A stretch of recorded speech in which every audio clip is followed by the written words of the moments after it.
I walked into that mahogany boardroom at TechFlow Solutions, expecting my quarterly performance review, not corporate assassination. CEO Marcus Wellington adjusted his gold cufflinks and announced he was giving my profitable software development division to his 24-year-old nephew Tyler, claiming I was clearly not capable of running it anymore, despite my division generating 60% of company revenue. The silence felt suffocating as board members avoided eye contact. I smiled calmly and said congratulations to Tyler, stunning everyone with my composed response. What they didn't know was I'd been secretly negotiating with their biggest competitor for 3 months, and their betrayal just sealed the deal. 3 months earlier, I should have recognized the warning signs during Marcus Wellington's family dinner parties. As the only non-family executive invited to his Westchester estate, I watched Tyler stumble through conversations about business strategy while spilling red wine on quarterly reports. He possessed 0 qualifications beyond his last name, yet Marcus spoke about him like the second coming of Steve Jobs. That's when Victoria Chen first approached me. As Senior Vice President at Innovatech Corp., our biggest competitor, she recognized talent when she saw it. We met at a quiet coffee shop in Manhattan's financial district, where she praised my revolutionary work in artificial intelligence algorithms that had transformed how companies processed customer data.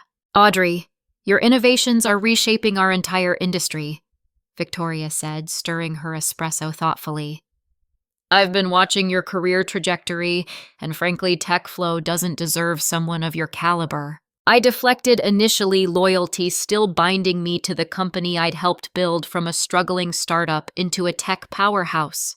But Victoria planted seeds of doubt that grew stronger each day as I witnessed Marcus's favoritism toward Tyler becoming increasingly blatant. The breaking point came during a strategic planning meeting when Tyler claimed credit for my groundbreaking AI algorithm that automated customer service responses. He presented my 18 months of research as his own breakthrough innovation, while Marcus beamed with paternal pride. The algorithm represented countless late nights debugging code and revolutionary thinking about machine learning applications. I started documenting everything afterward. Every slight, every bypassed promotion, every stolen credit went into detailed files I maintained both digitally and in hard copy. My assistant Rachel noticed my growing vigilance and quietly mentioned that Tyler had been asking questions about my password protocols and computer access. That revelation chilled me. I purchased a digital recording pen and began capturing conversations, particularly after Tyler suggested implementing his ideas that were obviously lifted from my proprietary research. The audacity was breathtaking, but it provided concrete evidence of his fraudulent behavior. My team noticed the shifting dynamics too. David Park, my lead software engineer, expressed frustration during our weekly one-on-one meetings about Tyler's interference in technical decisions he couldn't possibly understand. Sarah Thompson, our brilliant data analyst, confided that Tyler had asked her to explain basic programming concepts that any competent manager should know instinctively. "He doesn't even understand what APIs are," Sarah whispered during a break between presentations. How was he supposed to manage our entire division? James Rodriguez. My project manager shared similar concerns about Tyler's complete inability to comprehend project timelines or resource allocation. The team's morale plummeted as they realized their expertise meant nothing to management compared to family connections. Victoria's offer became more appealing each week. Innovatech wanted my entire team and our current projects, offering salaries that doubled our current compensation, plus significant equity stakes. She understood that innovation required proper recognition and support, not nepotistic interference. My internal struggle intensified as I wrestled between loyalty to TechFlow and protecting my career from systematic demolition. The company had given me opportunities, but I'd delivered exceptional results that justified every promotion and raise. I wasn't asking for charity. I was earning everything through merit and hard work. The decision crystallized when I overheard Marcus discussing his plans for family legacy during a phone conversation in his office. He spoke about positioning Tyler to eventually inherit control of the entire company regardless of qualifications or shareholder interests. I realized then that my future at TechFlow was already decided, and it didn't include advancement or recognition. Victoria's formal offer letter arrived the following week, proposing a senior vice president position at double my current salary, plus stock options that could make me financially independent within 5 years. She also guaranteed positions for my entire team at competitive compensation levels. The twist that sealed my decision came when I discovered legal recordings I'd captured of Marcus, explicitly admitting Tyler lacked any qualifications for the position. In one particularly damning conversation, he acknowledged that Tyler couldn't distinguish between different programming languages, but insisted family loyalty trumped competence. "Experience can be learned," Marcus had said, unaware of my recording device. "But family is forever, and I need someone I can trust completely." Those recordings would prove invaluable in the coming corporate warfare, providing legal protection and leverage. I'd need to survive what was clearly an orchestrated campaign to remove me from the company I'd helped build. The conspiracy ran deeper than I'd imagined. My assistant Rachel discovered Tyler accessing my computer files using administrative override codes that only Marcus possessed. This wasn't casual snooping. It was systematic corporate espionage conducted by the CEO's own family. Rachel approached me nervously after a particularly stressful day of Tyler's incompetent meddling in client presentations.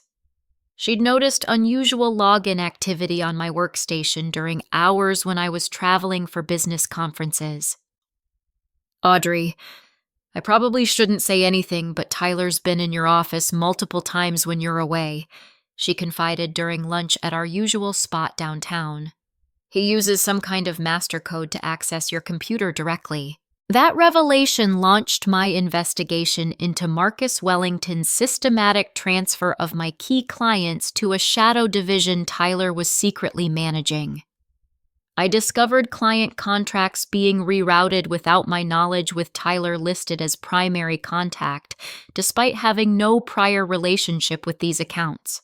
The Acme Corporation deal I'd negotiated for 8 months suddenly showed Tyler as lead consultant. The Morrison Industries contract, worth $2 million annually, had been transferred to Tyler's portfolio without notification. Pattern after pattern emerged of my work being redistributed to Marcus's unqualified nephew.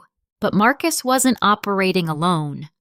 Patricia Wellington, his wife and HR director, had been methodically building a termination case against me using completely fabricated performance issues.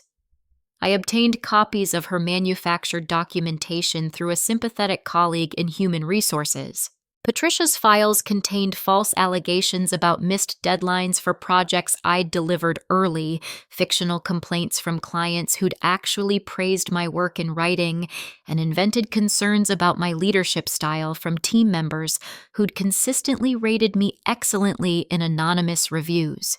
The fabricated evidence was sophisticated and thorough, designed to withstand legal scrutiny while providing justification for my removal. Patricia had clearly planned this campaign for months, coordinating with Marcus to create a paper trail supporting Tyler's elevation to my position. I uncovered emails between Marcus and Patricia discussing strategies for framing me for Tyler's actual mistakes. When Tyler's mismanagement of the Henderson Group project resulted in a $50,000 loss, they documented it as my failure, despite clear evidence of Tyler's sole responsibility for the disaster. "We need to make this stick," Patricia had written. "Audrey's track record is too strong for simple performance issues. We need concrete examples of failures that cost the company money." Marcus replied with suggestions for attributing Tyler's errors to my oversight failures, creating a narrative where I bore responsibility for problems I'd never encountered. Their coordination was methodical and legally sophisticated, suggesting they'd consulted attorneys about proper documentation for termination. The most shocking discovery involved Tyler's publication of my patented innovations under his own name in industry journals and conference presentations. My breakthrough work in machine learning applications had appeared in TechWeek magazine with Tyler listed as sole author and inventor. My revolutionary algorithm for predictive customer behavior analysis, which had taken 2 years to develop and validate, was presented at the National Technology Innovation Conference with Tyler claiming full credit. He'd literally stolen my intellectual property and presented it publicly as his own creation. Marcus apparently viewed the company as his personal kingdom rather than a business accountable to shareholders and stakeholders. The Wellington family treated TechFlow like their private estate, with positions and resources distributed based on family preference rather than merit or business necessity. I learned that Marcus had promised Tyler complete ownership of my software division as a wedding gift. Tyler's engagement to Senator Bradley's daughter made this transfer politically advantageous for Marcus, who sought influence in Washington technology policy circles. The senator's daughter brought political connections that Marcus valued more than business competence. Tyler's upcoming marriage represented an opportunity for Marcus to expand his influence beyond technology into government contracts and regulatory relationships. My team's growing unrest became impossible to ignore as they witnessed Tyler's incompetence during project meetings and client presentations. David Park expressed frustration about Tyler's interference in technical decisions, while Sarah Thompson complained about explaining basic concepts repeatedly to someone supposedly managing our division. James Rodriguez documented instances of Tyler making promises to clients that were technically impossible to fulfill within proposed timeframes and budgets. These unrealistic commitments threatened our reputation with long-term clients who'd trusted us for years. The breaking point arrived when David confessed that Tyler had asked him to install surveillance software on my work computer. Tyler wanted real-time monitoring of my communications research activities and client interactions. He claimed Marcus ordered the surveillance for security purposes, David explained uncomfortably, but something felt wrong about secretly monitoring your work when you've never given anyone reason to question your integrity. David's refusal to install the software prompted Tyler to threaten his employment, revealing the true nature of the Wellington family's authoritarian management style. They expected absolute obedience regardless of ethical concerns or professional standards. I accelerated my exit strategy after learning Patricia had scheduled a termination meeting for the following week. The timeline was aggressive, suggesting they planned to remove me before I could mount any defense or expose their illegal activities. But my investigation yielded the most damning evidence yet. Tyler had been selling my proprietary algorithms to overseas competitors engaging in corporate espionage that bordered on treason. I possessed concrete proof of his communications with foreign technology firms, along with evidence of financial transactions that constituted theft of intellectual property. This discovery changed everything. Tyler wasn't just an incompetent nepotism beneficiary. He was actively betraying American technological advantages to foreign competitors for personal profit. His actions threatened national security and represented criminal behavior that could destroy TechFlow entirely. My late-night investigation into Tyler's computer activities revealed communications with Sinotech Industries, a Beijing-based technology firm known for acquiring Western intellectual property through questionable methods. Tyler had been selling my groundbreaking artificial intelligence algorithms to Chinese competitors for personal profit. The email trail was extensive and damning. Tyler had offered 3 of my most valuable innovations to Sinotech for $200,000 in cryptocurrency payments delivered through offshore accounts designed to avoid detection by American financial monitoring systems. My stomach churned as I read Tyler's casual discussions about betraying American technological advantages. He treated my years of research and development as merchandise to be sold to the highest bidder, showing complete disregard for national security implications or competitive consequences. Sinotech's responses revealed sophisticated understanding of my work's value and strategic importance to American technological leadership.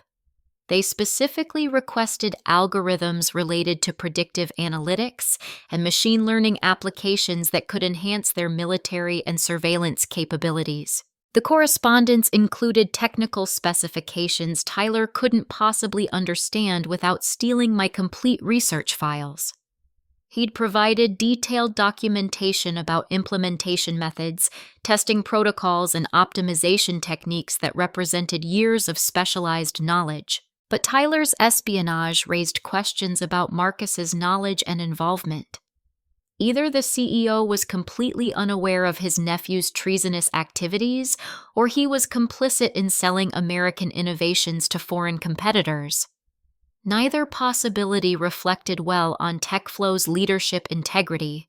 I contacted my college roommate Susan Miller, now an FBI cybersecurity specialist investigating technology theft cases. Susan's expertise in corporate espionage made her the perfect resource for understanding Tyler's criminal exposure and potential legal consequences.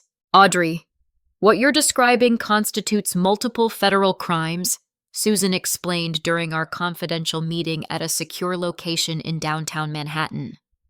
"Corporate espionage involving foreign governments carries serious penalties, potentially including treason charges." Susan's analysis revealed Tyler's activities as part of a broader pattern of Chinese technology acquisition targeting American artificial intelligence capabilities. His case fit established models of recruitment and exploitation that the FBI was actively investigating across multiple industries. The moral dilemma was complex. Reporting Tyler's espionage would trigger a federal investigation that could destroy TechFlow entirely, potentially costing hundreds of employees their livelihoods. But allowing his activities to continue enabled ongoing theft of American technological advantages. My investigation uncovered additional shocking revelations about the Wellington family's financial misconduct. Patricia had been systematically embezzling company funds to cover Tyler's gambling debts accumulated during frequent trips to Atlantic City casinos. The embezzlement was sophisticated, involving false vendor payments and inflated consulting contracts that diverted legitimate business expenses into personal accounts. Patricia's HR position provided perfect cover for financial manipulation, since few executives questioned human resources expenditures.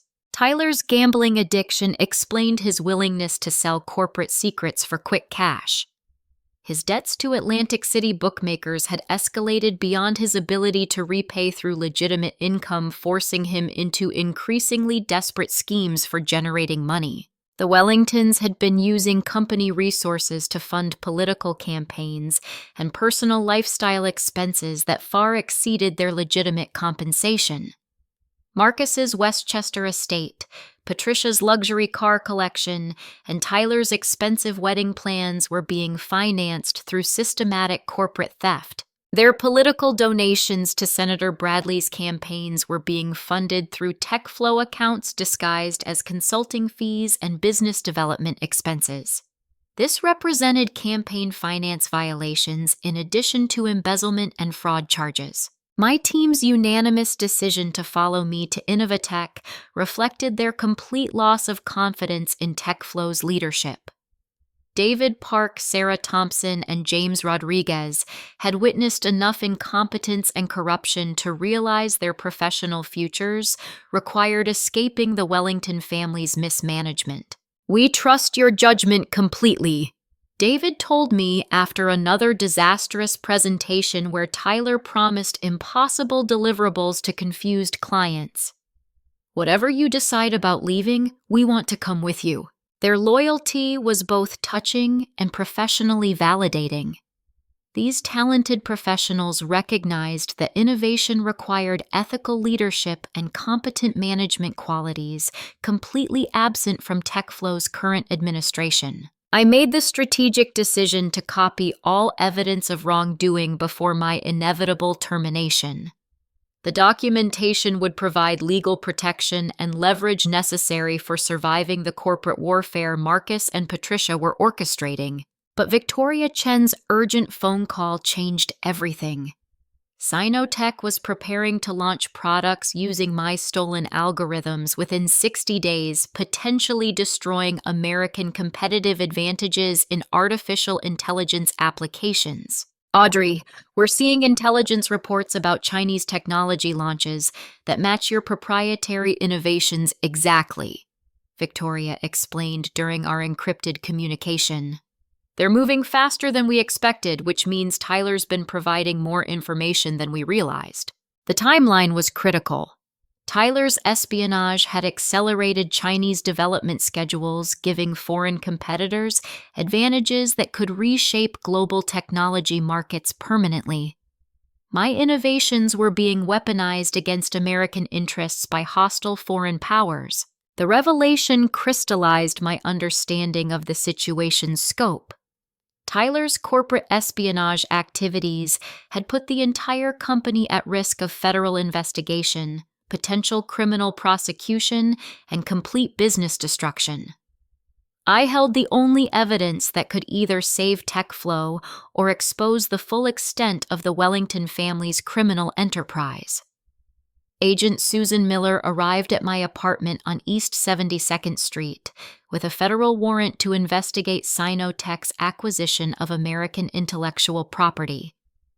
Her presence transformed my situation from corporate politics into national security crisis requiring immediate federal intervention. Audrey, we need everything you have about Tyler Wellington's communications with foreign technology firms, Susan explained while examining my compiled evidence. This investigation extends far beyond TechFlow into organized technology theft affecting multiple American companies. I provided Susan with Tyler's complete digital trail, including encrypted communications, cryptocurrency payment records, and technical specifications he'd transmitted to Chinese competitors. The evidence revealed systematic betrayal of American technological advantages for personal financial gain. Susan's analysis uncovered Tyler's participation in a broader espionage network involving his college fraternity brothers at other major technology companies. The conspiracy reached across Silicon Valley, Wall Street, and Washington, with coordinated efforts to steal American innovations for foreign competitors. This is bigger than we initially suspected, Susan admitted while reviewing communication patterns between Tyler and other compromised individuals.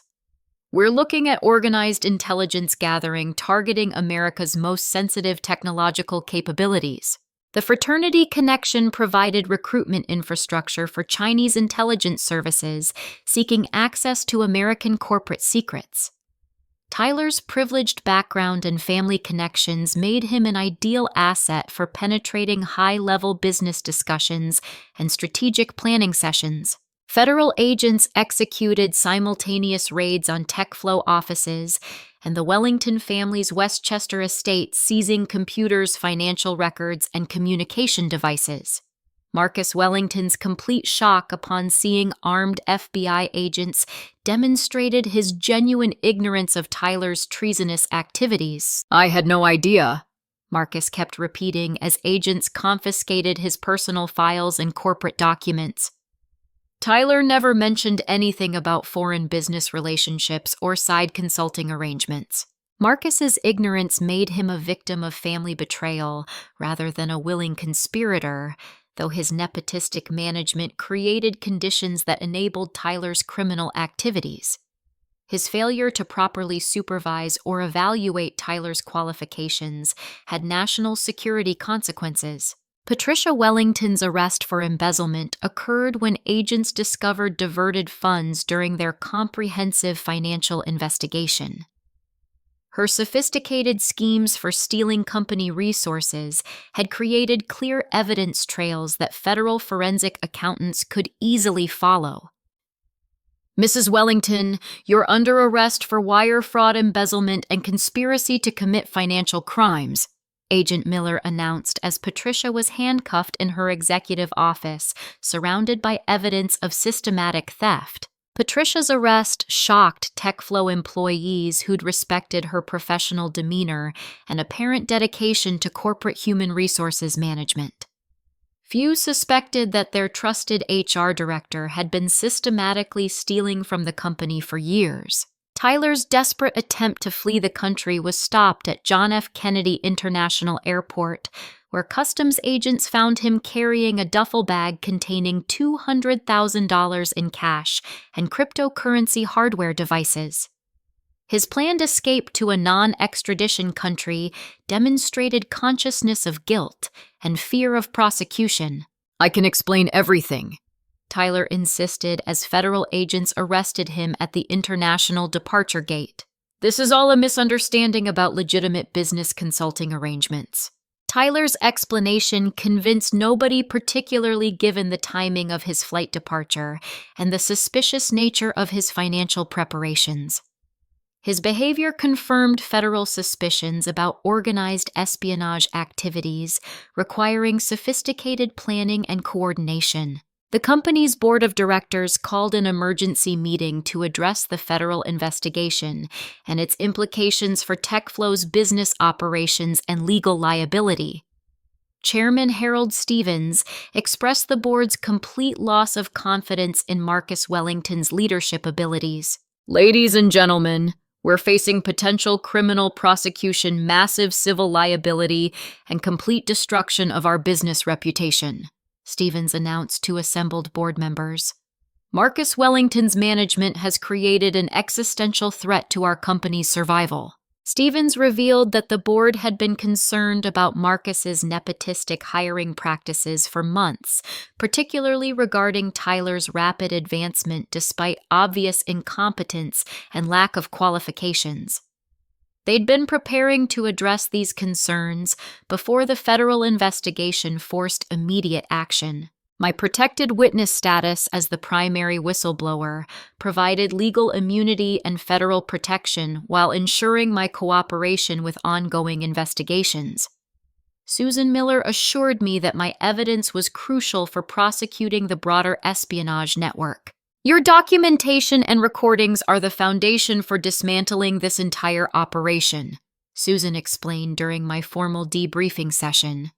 "Without your evidence, we couldn't prove the scope of the conspiracy or identify all the participants. The federal investigation positioned me as a patriotic whistleblower rather than a disgruntled employee transforming my corporate conflict into national service.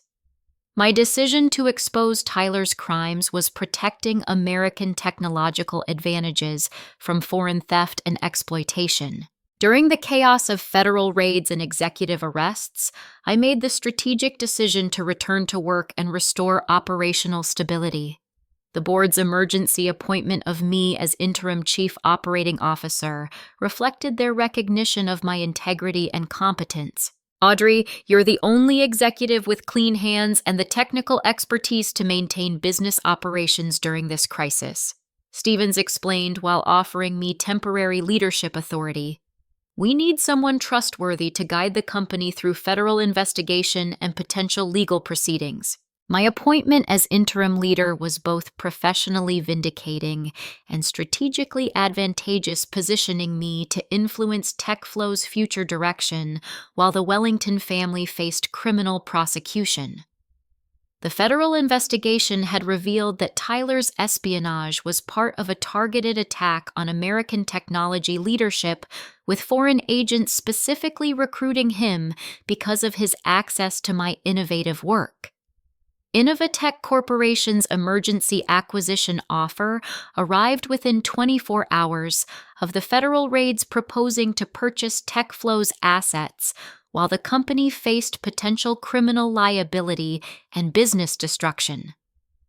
Victoria Chen's strategic timing demonstrated sophisticated understanding of corporate crisis management and merger opportunities. Audrey, we're prepared to offer $800 million for TechFlow's intellectual property client contracts and personnel assets, Victoria explained during our emergency video conference.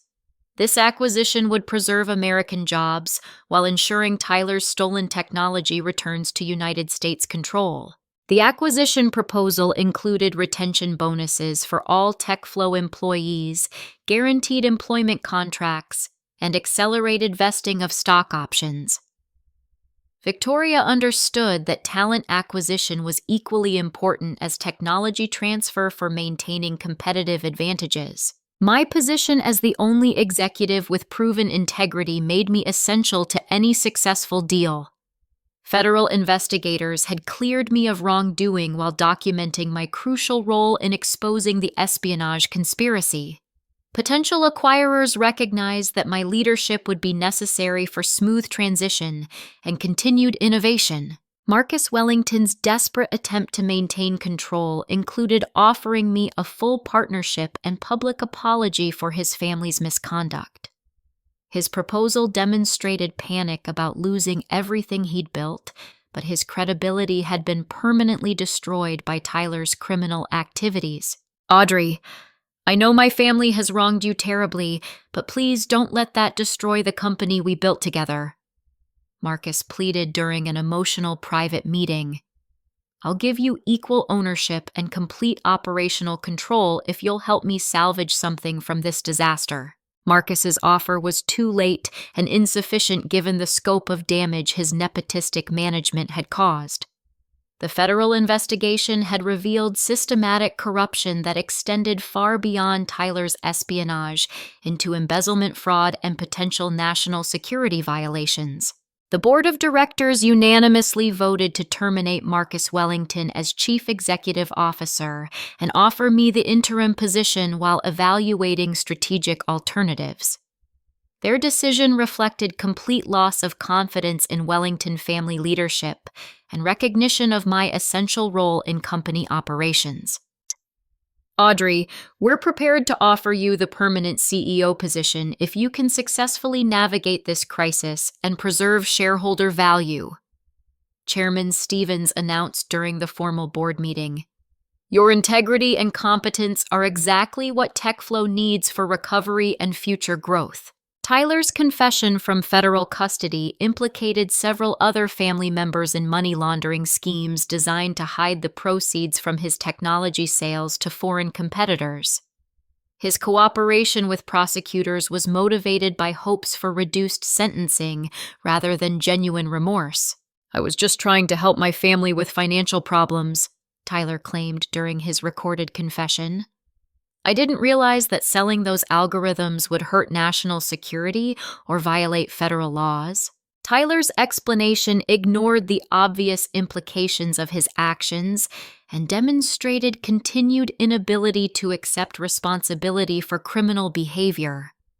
His confessions provided prosecutors with evidence needed to pursue additional conspiracy charges against accomplices and enablers. My investigation revealed that I owned several key patents that made me legally indispensable to TechFlow's survival and any potential acquisition. The intellectual property rights I'd accumulated gave me significant leverage in merger negotiations and strategic planning discussions. My revolutionary work in predictive analytics and machine learning applications represented the core value of TechFlow's business operations. Any acquirer would need my cooperation and continued involvement to maintain competitive advantages and client relationships. I negotiated a merger deal that preserved American jobs while ensuring proper protection of sensitive technologies from future foreign exploitation. The agreement included enhanced security protocols, federal oversight requirements, and strict limitations on international technology sharing. Victoria Chen's acquisition strategy had specifically targeted my recruitment, recognizing my exceptional abilities and strategic importance to American technological leadership. Her careful planning demonstrated sophisticated understanding of talent acquisition and competitive positioning. Audrey, we've been planning this acquisition for months, specifically because we wanted to bring you and your innovations into Innovatech, Victoria admitted during final negotiations. Your work represents the future of artificial intelligence applications, and we need that expertise for American companies to maintain global leadership. My team celebrated as they realized their loyalty to me had secured their future careers with enhanced compensation, advanced projects, and professional development opportunities. David Park, Sarah Thompson, and James Rodriguez would all receive promotions and equity stakes in the merged company. Marcus's final confrontation with me revealed his complete inability to accept responsibility for the consequences of his nepotistic management and family favoritism. He blamed me for destroying his family legacy rather than acknowledging that Tyler's criminal behavior had caused their downfall. "You've ruined everything my father built," Marcus accused during our last meeting. "This company was supposed to be Tyler's inheritance, and you've stolen his future for your own ambition." Marcus's accusation demonstrated fundamental misunderstanding of business principles and legal responsibilities. His family legacy had been destroyed by criminal behavior, not by my exposure of that behavior or my efforts to protect American technological advantages. The climactic revelation of my negotiated deal shocked everyone involved. Rather than simply accepting a position with Innovatech, I had structured a merger that would make me chief executive officer of the combined companies, effectively taking control of both TechFlow's assets and a major division of Innovatech Corporation. Ladies and gentlemen, I'm pleased to announce that the merger will create TechFlow Innovatech Advanced Solutions, with Audrey serving as Chief Executive Officer of the new company, Victoria announced during the press conference. This combination will create the largest American-owned artificial intelligence development company, ensuring our technological advantages remain in patriotic hands. My transformation from targeted victim of nepotistic persecution to leader of a major technology corporation represented complete reversal of the Wellington family's plans and vindication of merit-based advancement over family favoritism. Federal court sentencing delivered justice with precision that satisfied both legal requirements and public expectations. Tyler Wellington received 5 years in federal prison for corporate espionage conspiracy to commit treason and wire fraud related to his systematic theft of American intellectual property.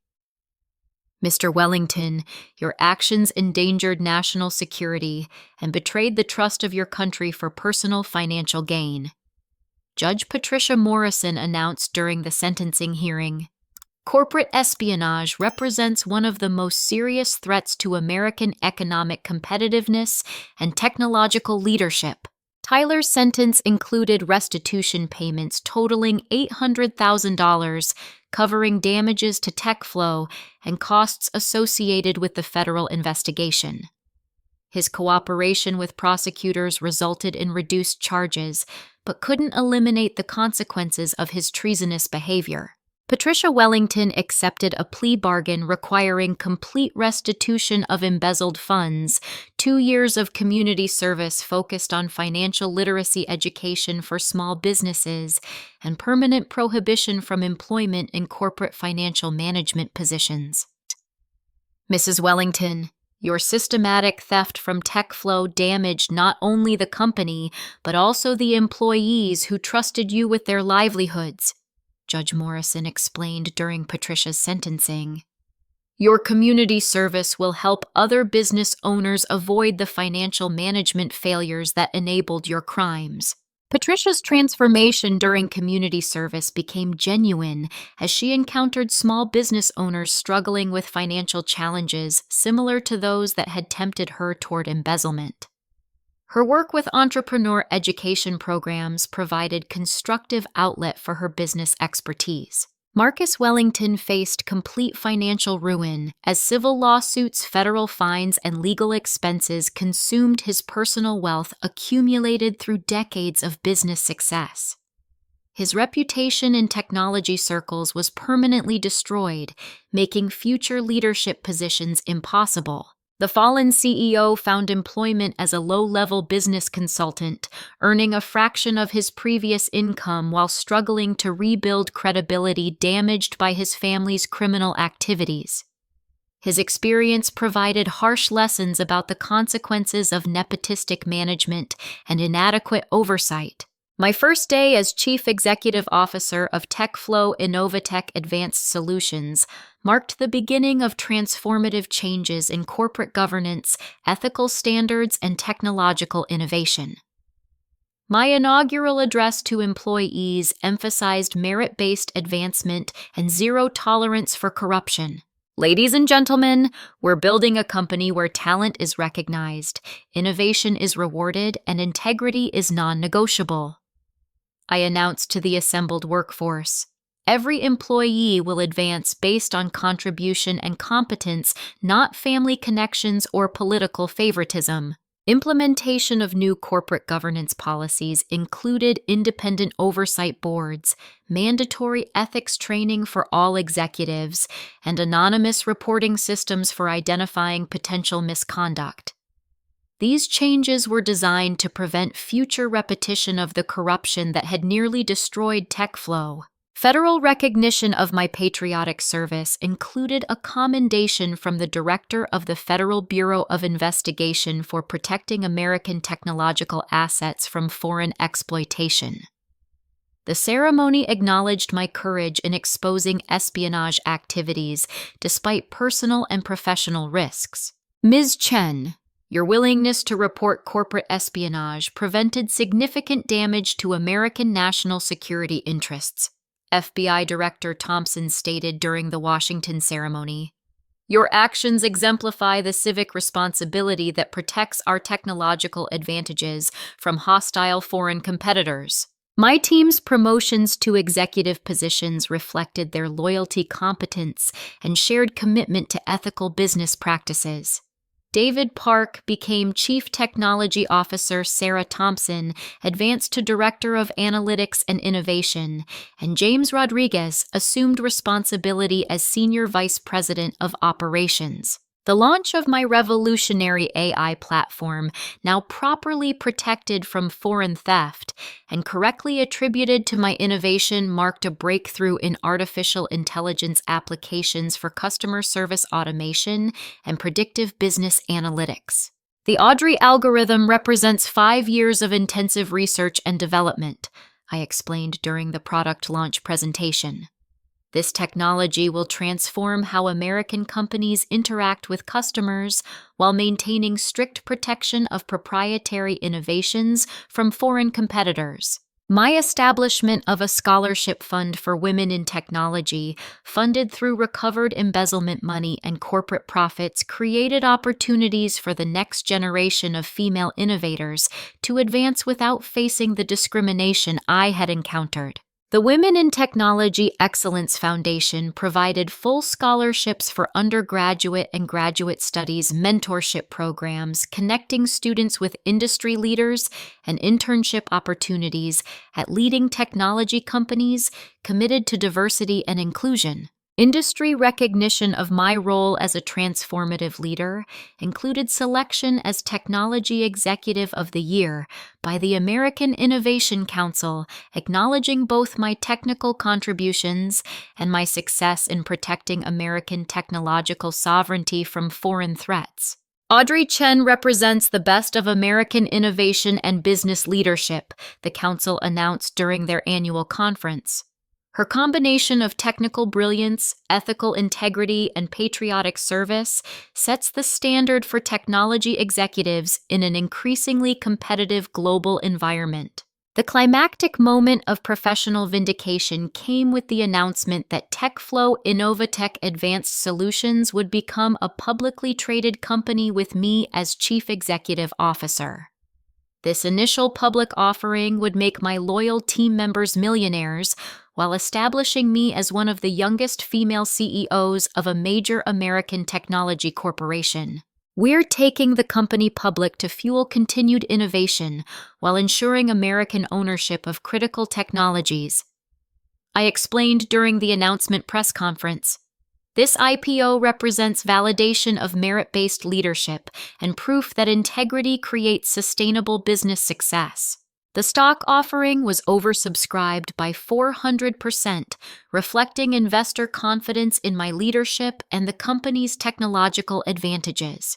Share prices increased 30% on opening day, creating substantial wealth for employees who had remained loyal during the crisis. My team's financial success through stock options and equity stakes demonstrated that loyalty to principled leadership creates long-term prosperity for everyone involved.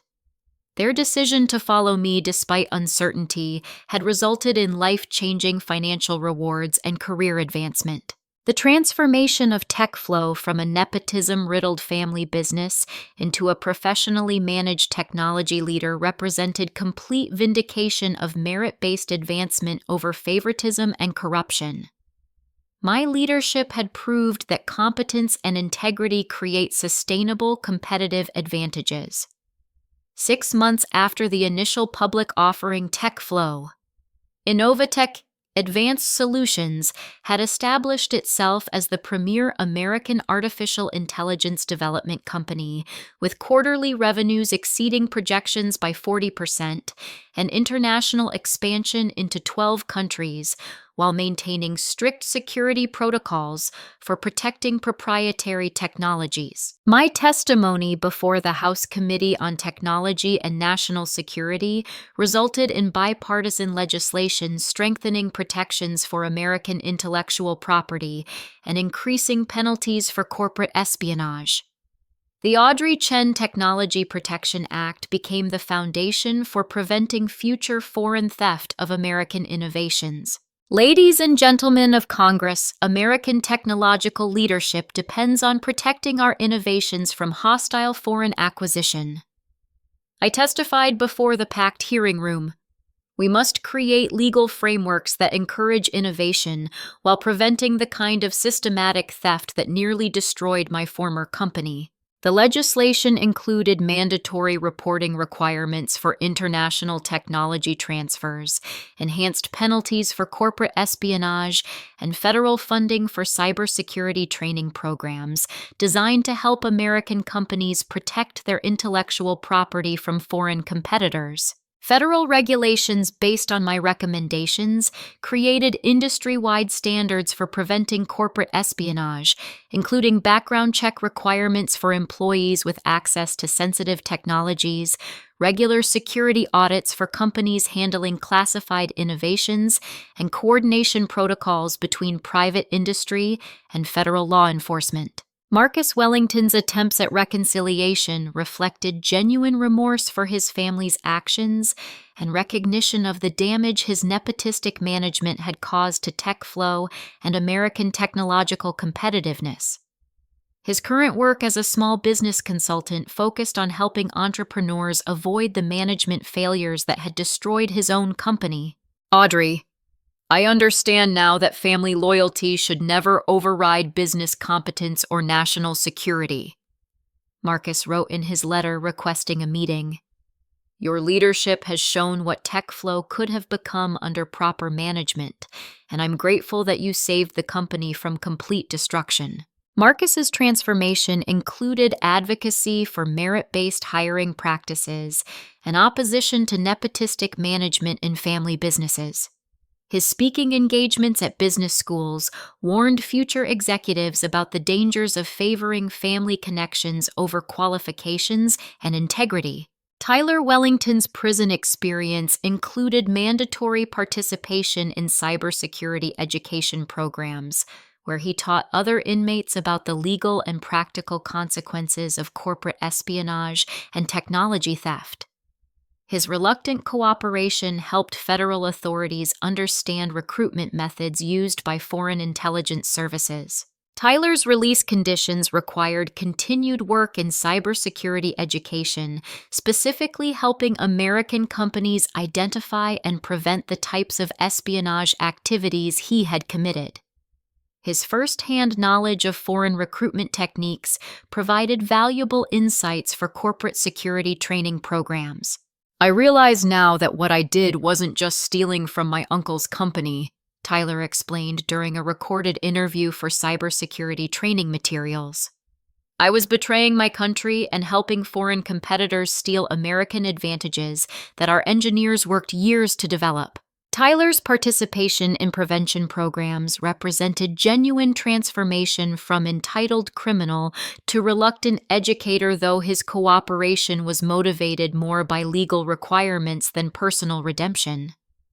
His experience provided cautionary examples for other employees facing similar temptations. Patricia Wellington's community service work evolved into genuine commitment to financial education and small business development. Her experience with embezzlement and its consequences gave her unique credibility when teaching business owners about proper financial controls and ethical management practices. "I thought I was just borrowing money that I would eventually repay," Patricia explained during her workshops for women entrepreneurs. "I didn't understand how my actions were stealing opportunities from hardworking employees and threatening the entire company's survival." Patricia's transformation included establishment of a nonprofit organization providing free financial management training for family businesses, specifically focusing on preventing the kinds of ethical failures and oversight lapses that had enabled her criminal behavior. "My personal happiness reached new heights through my relationship with Susan Miller, the FBI agent whose investigation had exposed Tyler's espionage and protected American technological assets. Our shared commitment to national service and professional excellence created the foundation for a partnership that extended beyond work into genuine love and mutual support." Our wedding ceremony at the Ronald Reagan Presidential Library reflected our shared values of public service and American patriotism. The guest list included technology leaders, federal law enforcement officials, and former TechFlow employees whose careers had been transformed by our successful fight against corruption and nepotism.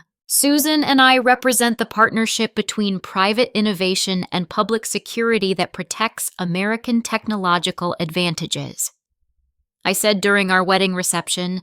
"Our marriage symbolizes the personal rewards that come from choosing integrity over convenience and country over personal profit." TechFlow. Innovatech Advanced Solutions achieved breakthrough innovations in AI-driven cybersecurity, creating products that protected other American companies from the types of espionage attacks Tyler had committed against his own employer. Our security solutions were adopted by major corporations and government agencies. The company's cybersecurity division generated $200 million in annual revenue while providing essential protection for American intellectual property. Our innovations in threat detection and prevention became industry standards for companies seeking to protect sensitive technologies from foreign theft.